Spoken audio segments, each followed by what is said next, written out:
네, 안녕하세요. 경자입니다. 지난주에 구독자분들께서 코스모화학 유상증자에 대해서 조금 정리를 해달라고 말씀을 주셨습니다. 그래서 오늘은 유상증자를 함께 진행하는 코스모화학 그리고 코스모 신소재에 대해서 말씀을 드려보려고 합니다. 코스모화학은 2차전지 소재 중 하나인 황산 코발트를 생산하고 있습니다. 그리고 국내 기업 중에서는 유일하게 이산화 티타늄이라는 소재를 생산하고 있고요. 최근에는 폐배터리에서 2차전지 주요 소재를 다시 재활용하는 리사이클링 사업을 중점적으로 육성을 하고 있는데 이 부분이 시장에서 주목을 받고 있습니다. 그리고 코스모 신소재는 코스모 화학의 자회사 중 하나인데요. 코스모 신소재는 주로 2차전지 양극재를 생산하고 있고 삼성 SDI가 메인 고객사입니다. 그리고 기능성 필름과 토너도 생산하고 있습니다. 두 종목이 이번에 유상증자를 같이 진행하는 배경은 코스모 신소재 때문이라고 보였는데요. 양극재 생산 캐파 확대를 위해서 공장을 증설하는데 거기에 투자할 2,200억 원을 유상증자로 조달하는 계획입니다. 조금 더 구체적으로 보니까 고객사들이 생산을 확대해 달라는 요청이 있었다고 합니다. 메인 고객사인 삼성 SDI도 미국에서 생산 캐파를 활발하게 늘려가고 있는데요. 고객사의 생산 캐파에 맞추어서 코스모 신소재도 양극재 생산량을 확대하는 흐름인 것으로 보입니다. 그래서 이번 증설에 총 투자 비용이 2,500억 원이 소요가 되는데요. 유상증자로 2,200억 원을 조달해서 공장 증설에 활용하는 것 같습니다. 그리고 참고로 현재 양극재 생산 가동률이 81% 정도 된다고 합니다. 아직까지 공장이 100% 가동되는 것은 아니지만 앞서 말씀드렸던 고객사의 생산 캐파 확대에 미리 대응하는 시설 투자라고 생각됩니다. 자, 그리고 모회사인 코스모화학은 이번 유상증자로 1175억 원을 조달할 계획인데요. 자금 사용 목적을 보니까 첫 번째는 폐배터리 리사이클링 관련 시설 투자에 700억 원을 투입한다고 합니다. 리사이클링 설비는 1차 투자가 집행이 되었고요. 공장이 완성되어서 사업을 시작하였는데요. 이번에 공장을 증설하기 위해서 추가로 700억 원을 더 투자를 한다고 합니다. 그리고 나머지 475억 원은 자회사 코스모 신소재 유상증자에 활용한다고 하는데요. 그래서 아마도 코스모 화학은 이번 유상증자의 실제 목적이 코스모 신소재 유상증자에 참여하기 위한 실탄을 마련하려고 유상증자를 진행하는 것 아닌가 싶은데요. 리사이클링 시설 투자라는 포장지를 씌워둔 것은 아닌가 싶습니다. 자, 그러면 두 종목의 재물을 체크해보고 유상증자를 말씀을 드리겠습니다. 먼저 코스모 신소재를 보면 올해 상반기 기준으로 유동 비율은 111%, 부채 비율은 99%입니다. 이상적인 재무 상태는 아니지만 그래도 그럭저럭 양호한 수준이라고 보이고요. 다만 여기에 유동 비율을 보시면 시간이 흐를수록 줄어들고 있습니다. 반면에 부채 비율은 늘어나고 있죠. 그래서 투자를 왕성하게 하면서 실제 버는 돈보다 더 많은 돈을 사용하고 있었다고 볼 수가 있고요. 그러다 보니까 신규 투자를 위해서는 유상증자 카드를 사용했다고 생각이 됩니다. 그리고 손익을 보니까 올해 상반기 매출액이 전년 동기 대비 84%나 늘어났는데요. 반면에 영업이익은 15%가 감소했고 순이익은 44%나 감소했습니다. 그래서 이익률이 5%씩 낮아졌는데요. 매출이 거의 2배 가까이 늘어났기 때문에 매출만 보면 많은 분들이 2차 전지에 기대하는 것처럼 시장의 파이는 계속 커져가고 있다고 볼 수가 있습니다. 다만 이익이 감소했기 때문에 하반기 실적도 주목하실 필요는 있을 것 같습니다. 그리고 이번에는 코스모 화학입니다. 올해 상반기에 유동 비율은 82%, 부채 비율은 134%입니다. 유동 비율은 100% 미만인데 부채 비율은 100% 넘죠. 재무 상태가 약간 노란불이 들어와 있는데요. 자회사인 코스모 신소재보다도 재무 상태가 좋지 않습니다. 그래서 코스모 화학도 자금이 넉넉하지 않기 때문에 이번 유상증자를 진행하는 것 같습니다. 그리고 상반기 손익을 보니까 전년 동기 대비 매출액이 41% 늘어났지만 영업이익이 74% 줄어들었고 순이익은 적자로 전환하였습니다. 영업이익은 흑자가 나왔는데 순이익이 적자가 된 이유를 보니까 금융 비용이 크게 늘어났던데요. 여하튼 미래를 위해서 계속 투자를 하고 있고 매출은 따라 늘어나고 있습니다. 그래서 향후에는 이익을 확보하면서 매출액이 늘어나는지를 잘 관찰하시는 게 중요할 것 같습니다. 자, 그러면 서론이 길었죠. 이제부터는 유상증자 내용을 보겠습니다. 먼저 코스모 신소재부터 말씀을 드리겠습니다. 이번 유상증자로는 186만 주를 모집합니다. 기존 주식수가 약 3천만 주 정도 있었는데 6.1% 비율로 주식수가 늘어나게 되고요. 186만 주 중에서 우리사주조합에 25만 5천 주를 배정을 하였는데요. 모집 수량의 13.7%를 우리사주조합에 배정을 해두었습니다. 그리고 나머지 160만 주 정도를 구주주에게 배정하는 구조입니다. 구주주의 배정 비율이 약 0.05주입니다. 이 종목을 100주를 보유하고 계신다면 신주인수권을 5주 받을 수 있고요. 신주인수권은 이번에 유상증자로 새롭게 발행하는 주식, 즉 신주를 인수할 수 있는 권리를 의미합니다. 신주인수권을 부여하는 기준일이 9월 4일 월요일인데요. 이날 9월 4일에 코스모 신소재를 보유하신 주주분들은 신주인수권을 받게 됩니다. 그리고 다음 날인 9월 5일에는 권리락이 발생하면서 주가가 하향 조정되고요.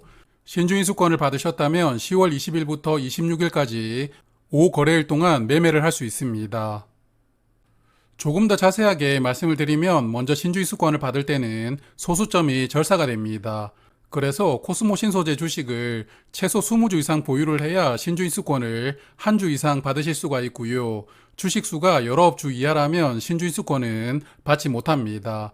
그리고 9월 5일에 권리락이 있다고 말씀을 드렸는데요. 유상증자 주식수가 늘어나는 만큼 주가가 하향 조정됩니다. 통상적으로 유상증자로 발행되는 주식수의 절반 정도가 주가가 조정되더라고요. 그래서 주식수가 6% 정도 늘어나니까 마이너스 3% 정도 하향 조정될 것 같은데요. 정확한 수치는 아닙니다. 권리락을 쉽게 말씀드리면 9월 4일 주가보다 9월 5일 주가가 강제적으로 3% 정도 낮아져서 시작한다. 이렇게 이해하시면 쉬울 것 같습니다. 그래서 권리락이 발생하기 전날인 9월 4일, 즉 신주인수권을 받는 게 확정되는 9월 4일까지 결정을 하셔야 되는데요. 먼저 이번 유상증자를 참여하고 싶지 않다. 그러면 4일까지 주식을 매도하는 게 유리할 수 있습니다. 권리락으로 주가가 조정되기 전이니까요. 그리고 4일에 보유를 해서 신주인수권을 받았다면 이 인수권으로 유상증자를 참여하시면 되고요. 혹시 받았는데 유상증자 참여하기가 싫다면 신주인수권을 매도를 해야 손해가 아닙니다. 앞서 말씀을 드렸지만 신주인수권은 10월 20일부터 26일까지 매매를 할 수가 있는데요. 그때 매도를 하시면 됩니다. 코스모 신소재는 8월 18일에 유증 공시가 나왔습니다. 하지만 공시가 나오기 전부터 주가가 큰 폭으로 하락을 했었더라고요. 그래서 유증을 하겠다는 공시가 나왔지만 공시 이후의 주가는 약 10% 정도 상승하였습니다. 현재 유상증자 발행가액은 11만 8,700원으로 책정되어 있습니다. 기준 주가인 15만 원에다가 20% 할인율을 적용해서 책정된 가격인데요. 오늘 주가가 16만 300원이었으니까 기준 주가였던 15만 원보다 조금 더 높죠. 그래서 현재 주가가 유지가 된다면 1차 발행가액은 현재 발행가액보다는 더 높아질 것이라고 예상됩니다. 여하튼 9월 1일에 1차 발행가액이 확정되니까요. 1차 가액을 보시고 나서 9월 4일까지 유상증자를 참여할지 말지를 결정하시면 됩니다. 자, 그리고 신주인수권을 받았다면 11월 6일과 7일에 구주주 청약을 할 수가 있는데요. 구주주 청약은 신주인수권을 보유하는 증권사에서 청약하시면 됩니다. 예를 들어서 삼성증권에서 인수권을 보유하고 계신다면 11월 6일이나 7일에 삼성증권에서 청약을 신청하시는 겁니다. 그리고 신주인수권의 수량 20%는 초과 청약할 수 있습니다. 예를 들어서 신주인수권을 10주 보유를 하고 있다. 그러면 초과 청약분 2주까지 합쳐서 12주를 청약할 수가 있는데요. 하지만 초과 청약할 때도 소수점은 절사가 되니까 적어도 신주인수권을 5주 이상 보유를 해야 한 주 이상 초과 청약할 수 있습니다. 그리고 신주인수권 수량은 청약하면 100% 배정되는데요. 이렇게 초과 청약한 수량은 미달 물량이 나와야 배정되는 것이니까요. 배정이 될 수도 되지 않을 수도 있습니다. 신주인수권을 배정받기 위한 주식수를 계산을 해보았는데요. 20주를 보유하고 계신다. 그러면 인수권을 한 주 받을 수가 있고 39주는 2주, 58주는 3주 이렇게 늘어납니다. 그리고 신주인수권 5주부터는 20% 초과 청약할 수 있다고 말씀을 드렸죠. 그래서 6주를 청약할 수가 있는데요. 신주인수권을 5주를 받으려면 코스모 신소재 주식을 96주를 보유를 해야 됩니다. 그리고 10주를 받으려면 191주를 보유를 해야 되거든요. 그래서 중요한 것은 소수점은 받을 수가 없으니까 유상증자에 적극적으로 참여를 하시려는 분들은 최대한 소수점이 생기지 않는 수량으로 보유를 하시는 게 유리합니다. 그리고 마지막으로 유상증자의 성공을 결정하는 중요 포인트가 최대 주주가 얼마나 청약에 참여하느냐인데요. 현재 공시된 내용을 살펴보니까 최대 주주는 120% 초과 청약하겠다고 합니다. 즉 배정받는 신주인수권을 모두 청약을 하고 조금 전에 말씀을 드렸던 초과 청약분 20%까지 포함해서 120% 청약에 참여하겠다고 미리 이야기를 해두었는데요. 그래서 이번 유상증자는 최대 주주가 적극적으로 청약에 참여를 하기 때문에 이 부분은 긍정적이라고 생각을 하고요. 초과 청약에서 배정을 많이 받게 된다면 유상증자가 끝나면 최대 주주 지분율이 조금 더 높아질 가능성도 있을 것 같습니다. 자, 그러면 코스모 신소재는 여기까지 말씀을 드리고요. 코스모 화학도 살펴보겠습니다. 앞에서 말씀드렸던 내용이 반복되니까요. 이번에는 간단하게 말씀을 드리겠습니다. 코스모 화학은 이번에 340만 주를 추가로 상장합니다. 기존 주식의 9.7% 비중으로 신주가 늘어나게 되고요. 340만 주 중에서 우리사주 조합에는 15% 비중으로 51만 주를 배정을 해두었습니다. 그리고 나머지 289만 주는 구주주에게 배정이 됩니다. 코스모 화학은 신주인수권을 0.08주를 배정을 받습니다. 100주를 보유하고 계신다면 인수권을 8주를 받을 수가 있게 되고요.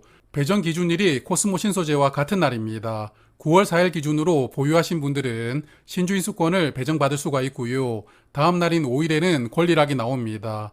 그리고 인수권 거래일은 9월 25일부터 10월 4일까지인데요.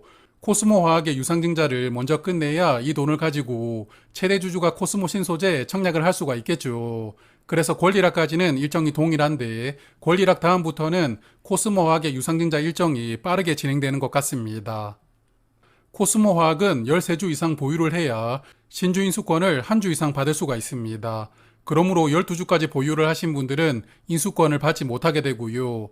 모집하는 비중이 9.7% 정도 되기 때문에 9월 5일 권리락에서는 주가가 약 5% 정도 하향 조정될 가능성이 있습니다. 그래서 앞서 코스모 신소재에서도 말씀을 드렸지만 유상증자를 참여하고 싶지 않다면 신주인수권을 받을 수 있는 기준일인 9월 4일까지는 주식을 매도하는 게 유리할 수가 있습니다. 그리고 코스모 화학도 8월 18일에 가치 유상증자 공시가 나왔는데 유상증자 공시 전부터 주가가 크게 하락을 하였습니다. 그런데 코스모 신소재는 공시 이후에 주가가 약간 반등을 했지만 코스모 화학은 횡보하는 흐름인데요. 그래서 두 종목의 최근 주가 흐름이 약간 차이가 있습니다. 현재 코스모 화학의 유상증자 발행가액은 34,550원으로 예정되어 있습니다. 기준 주가였던 약 44,000원에다가 할인율을 20% 적용해서 계산된 가격입니다. 오늘 주가가 42,600원이었으니까 현재 주가가 기준 주가보다는 약간 낮죠. 그래서 코스모 화학은 현재 주가가 유지가 된다면 1차 발행가액이 34,550원보다 더 낮아져서 확정될 것 같은데요. 이 부분도 코스모 신소재와는 차이가 조금 있습니다. 여하튼 1차 발행가액은 9월 1일에 확정됩니다. 코스모 화학은 10월 16일과 17일에 구주주 청약을 합니다. 마찬가지로 신주인수권을 보유하신 증권사에서 청약을 하시면 되고요. 앞서 말씀드린 것처럼 신주인수권의 20%는 초과 청약할 수 있습니다. 그래서 인수권을 받을 수 있는 보유 수량을 계산해 보니까 13주를 보유하신다면 신주인수권을 한 주 받으실 수가 있고요. 25주는 2주, 37주는 3주입니다. 그리고 60안주를 보유하게 되면 신주인수권을 5주를 받게 되고요. 초과 청약까지 6주를 청약할 수가 있습니다. 그렇기 때문에 신주인수권을 받으실 때 소수점이 최대한 생기지 않도록 주식 수량을 조금씩 조절하시는 게 유리합니다. 그리고 코스모 화학도 최대 주주는 120% 초과 청약할 것이라고 합니다. 코스모 신소재와 마찬가지로 이 종목도 최대 주주가 초과 청약을 한다고 하니까요. 이 부분은 긍정적이라고 생각합니다. 코스모 화학은 19년, 22년, 그리고 올해까지 최근 5년 동안 벌써 3번의 유상증자를 하게 됩니다. 그리고 코스모 신소재는 19년에 이어서 이번까지 2번의 유상증자를 하게 되는데요.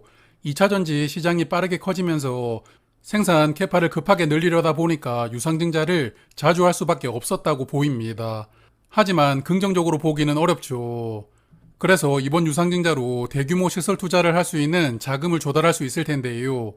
이후부터는 사업을 통해서 벌어들이는 돈으로 시설 투자를 할 수 있는 회사로 성장할 수 있기를 바라봅니다. 자, 그러면 오늘 준비한 내용은 여기까지 말씀을 드리고요. 9월 5일에 권리락이 나오고 나면 이제 구주주 청약 전까지는 뭘 해야 될지 다시 정리하고 말씀을 드리겠습니다. 그래서 일단은 해당 종목을 9월 4일까지 보유할 것이냐, 매도할 것이냐를 판단하시는 것이 중요합니다. 자, 그러면 저는 권리락 이후에 다시 뵙도록 하겠습니다. 고맙습니다.